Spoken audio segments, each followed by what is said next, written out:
man. We're thankful to have you on. Man, we both shop with you, obviously. Yeah. Size 14s, I can't get no love. But you know what's so funny? Size 14s, people don't realize size 14s. So the rare sizes, a lot of people don't know. It's 10 and a half, right? Nah, that's the most common. That's one of the most common sizes. So 7.5, 14, anything 14 up, 12.5. Those are like the rarest sizes of sneakers. Because like it's just if you wear 12.5, chances are they're either gonna move you to a 13 or a 12, right? If you wear 7.5, like a lot of stores don't even get 7.5. They get 7 youth, and then it jumps to 8. Like so 7.5, like you got to be a specific store to like get that sort of thing. So it's just odd, man. But hey, man, that's why I'm wearing Uggs now. Being tall, man. Yo, but the shop, like I said, one day you'll get there, Sleep. Nope, I'm good. Short gang. He always got my shoes. Hey, I always got his shoes, right? He always got my. Hey, get what? Hey. I get shoes all the time. But that's part of the SBU though. That's what I told you. Short Brothers United. You don't know about that. I call Woody, be like, "Can you get these?" Oh yeah, I can do that for you. And guess what? Short gang, yeah, it's me. But you know what's so funny? 6'7". Nah, but you know what's so funny? So we had you get rained on first. You can't get no shoes. Shit fucked up.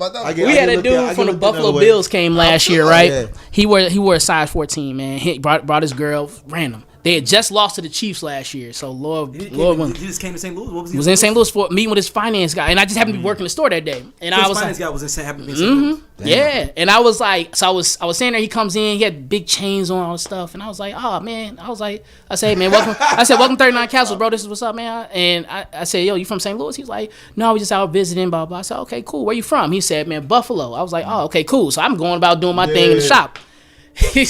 And then like I've seen these chains, got a number on it and stuff like that. I said, man, so what do you do in Buffalo, man? He said, yeah. No disrespect to the Buffalo, but like, who just no, and it's a brother too. Like I'm like, man, I was like, man, must be kind of wild in Buffalo, New York. man. What's going on? Griselda. He says, and he got like, bro, he got like chains, bro, and he has his girlfriend at the time or whoever, girlfriend. I said, he said, yeah, man, I play ball. I said, I said, man, you play for the Bills, bro? He said, yeah. I turned. I said, man, yo, I know it's gonna affect the sale, man. So we have a huge Chiefs flag. So I'm a diehard Chiefs fan my whole life. They just lost last year, right? When we beat them. I said, man, I'm sorry, bro. Like this is awkward for me. Can I get a photo though? Like that's just how it went. Like, so yeah, we get like random stuff like that. Awkward for me. Yeah. In front of the Chiefs flag? No, he didn't want to do. He did on thorough, but he did buy. He bought a bunch of stuff, man. So I respect, man. So shout out to him. And then like we had cats like Seneca Wallace came into the store, man. Seneca from my school? Yeah, man. Like yo, and it was we everywhere. But what was so crazy is that boy smiled so big from my school. No, but what's so crazy? I recognized. I was like, yo. I was like, did you play ball, man? I know you. He's like, yeah. I was like, man, are you cynical? Why? He's like, yeah. I was like, bro. I was like, yeah, I used to play. Yeah, so Oladipo, he's best friends with one of my boys here in St. Louis, man. So Oladipo be in St. Louis a lot. He hang out with my boy, yeah. So I saw him at what's the spot in Clayton? Bar Napoli. Yep. I saw him at Bar Napoli, and I was like, is that Victor Oladipo? I'm sitting there, I'm like, I ain't gonna bump. I was like, that's Victor Oladipo sitting right here. He a good dude too. Yeah, I remember. So funny story about that. Man, I got all funny stories. Like a lot of people don't talk. Yeah. I got invited to hang out with. So I guess Vic was in town when he was playing for Oklahoma City. Mm-hmm. My boy calls me up, who's his best friend. He's like, "Yo, man, you know any good hookah spots around here? It's a Sunday night." I said, "Man, I was like, yeah, there's Shisha. There's some. I don't want to name drop because y'all not paying. So yeah, some other spots." He says, he's like, "Oh, okay." Yeah, Russ is in town, and he wants to hang out, and he wants to go. We're gonna do some hookah. I was like, Russ. I'm like, what are you talking about? He's like, yeah, man, Vic and Russ are in town. I was like, Russell Westbrook. He's like, yeah, man. Casual name drop. Yeah, no, like he's like, bro, like this dude, like he runs in a circle, with Vic and good and real good dude, man. Like shout out to Alice Rich, man. If y'all, that's a good white dude right there.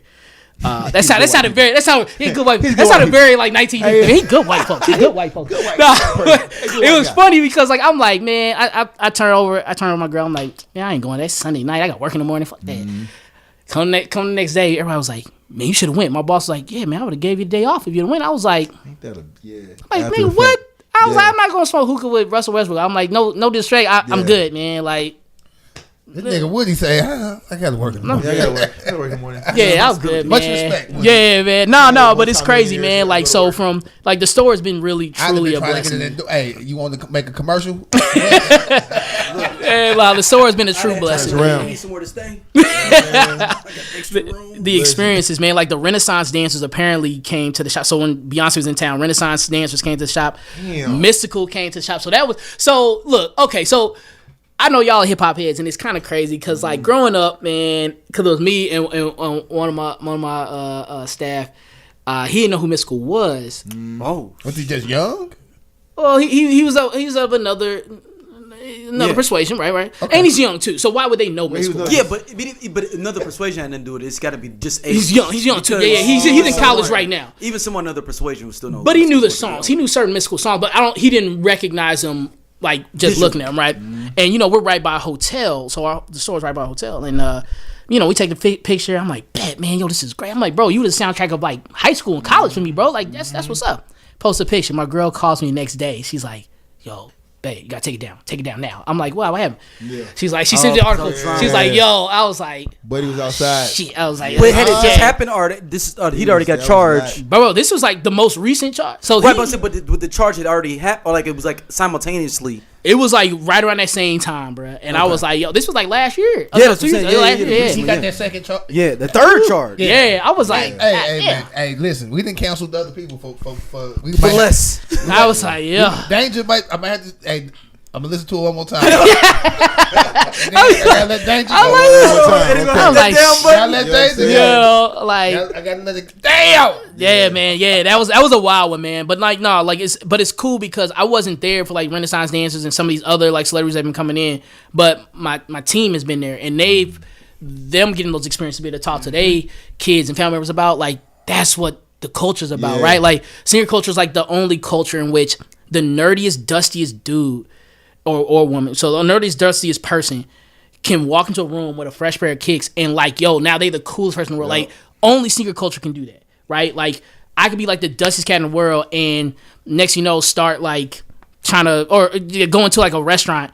I'm not pulling no baddies. Like, if I'm dusty as hell, but like sneaker culture, and I always say it's the child or cousin of hip hop, right? Like, just the ideologies are the same, the community is the same, the artistry and the flow of designs were the same.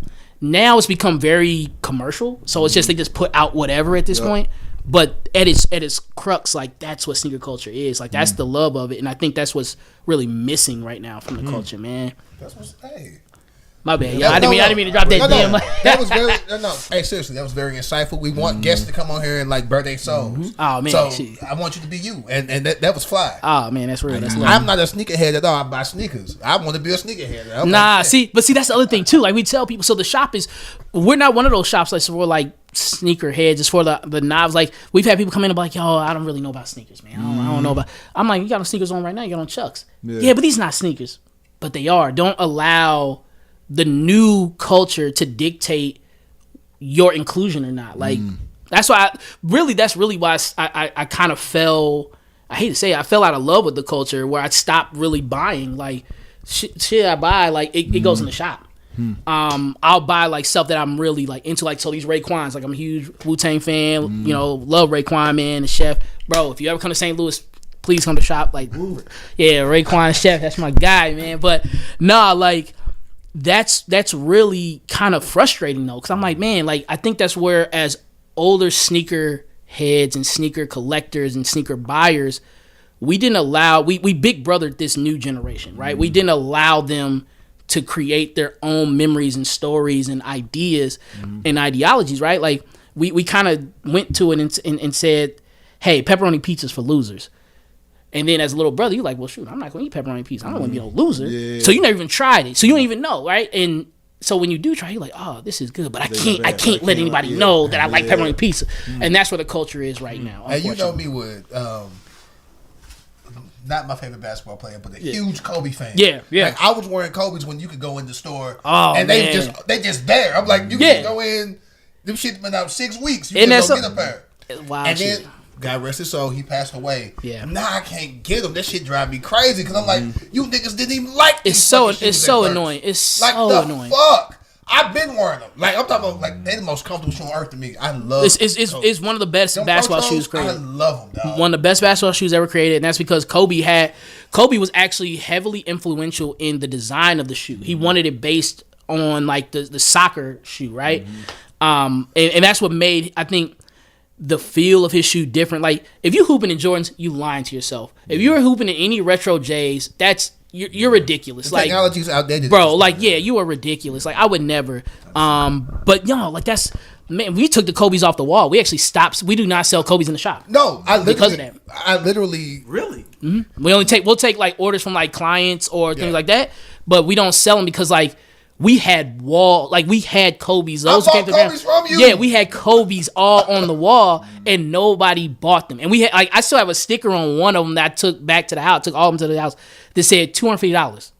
That shoe is now like I think like $700 now. Damn.